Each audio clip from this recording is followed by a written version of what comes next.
수요일 친절한 경제 한지연 기자 나와 있습니다. 한 기자, 요즘 대학생들도 비투를 많이 한다면서요? 네, 그렇습니다. 이 연 1%대 초저금리 학자금 대출을 일부 대학생들 사이에서는 투자 자금으로 활용하는 분위기입니다.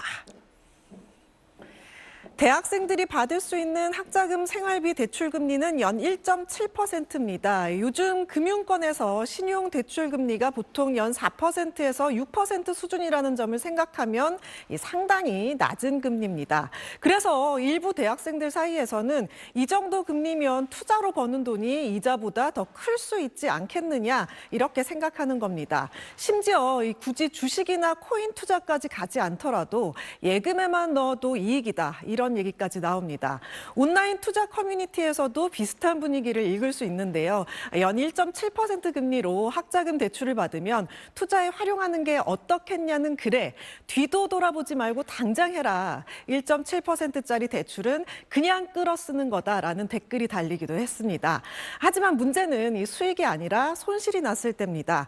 대출로 투자하는 건 투자 실패로 끝나는 것이 아니라 빚 부담이 그대로 남는 구조기 때문입니다. 네, 근데 학자금을 다른 데로 돌려 써도 학자금 대출을요, 문제가 없나요?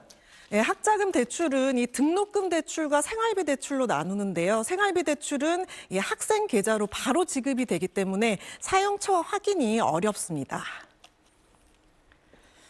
등록금 대출 같은 경우는 대출금이 학생에게 들어오는 것이 아니라 대학으로 바로 지급됩니다. 그래서 이 등록금 외에 다른 용도로 사용하기 어렵습니다. 하지만 생활비 대출은 다르죠. 주거비, 식비, 교통비 같은 학생들의 기본 생활비를 지원하기 위한 제도이기 때문에 한 번에 큰 금액을 빌려주는 게 아니라 학기당 최대 200만 원까지만 대출이 가능하도록 설계돼 있습니다. 문제는 이 돈이 학생 계좌로 현금 형태로 지급되기 때문에 생활비로 쓰였는지 투자에 들어갔는지 사실상 확인하기 어렵습니다. 실제로 생활비 대출 규모도 최근 몇 년 사이 빠르게 늘었습니다. 생활비 대출 공급 규모는 2021년 5천억 원대에서 2025년 8천억 원대로 증가했습니다. 대출을 이용하는 학생도 약 26만 명에서 29만 명 수준으로 늘었습니다. 대출이 늘면서 연체 규모도 함께 증가하고 있습니다. 이 생활비 대출 연체 금액은 2021년 192억 원에서 2025년 387억 원으로 늘었습니다. 연체 인원도 4천 명대에서 8천 명대로 거의 2배 가까이 증가했습니다. 이런 상황 속에서 학업 지원을 위해 만든 제도가 일부에서는 투자 자금처럼 활용되는 상황이 나타나고 있는 겁니다. 네, 그렇게 큰 돈은 아니지만 바람직하다고 할 수는 없겠네요. 네, 그렇습니다. 이 대출을 활용한 투자는 수익보다 손실이 더 확대할 수 있기 때문에 확대할 수 있는 레버리지 투자기 때문에 위험성을 키울 수 있습니다.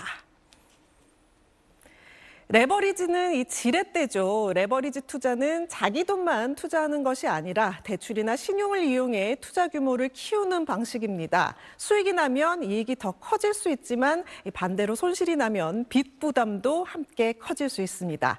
특히 청년층의 경우 금융 경험이 상대적으로 부족한 상태에서 대출을 활용한 투자를 하게 되면 시장 변동성이 커질 때 손실이 빠르게 확대될 수 있습니다.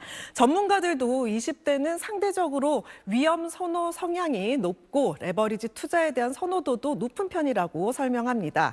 하지만 변동성이 큰 시장에서는 기대했던 수익보다 손실이 더 크게 발생할 가능성도 충분히 있다는 지적입니다. 그래서 전문가들은 이 투자 자체가 나쁜 것은 아니지만 대출을 활용한 투자는 시장 상황이 흔들릴 경우 버티기 어려울 수 있다면서 투자는 대출이 아니라 여유자금으로 접근하는 것이 바람직하다고 조언하고 있습니다. 결국 연 1.7%라는 낮은 금리만 보고 학자금 대출을 투자 자금처럼 활용하는 건 빚을 이용한 고위험 투자로 이어질 수 있습니다. 네, 잘 들었습니다.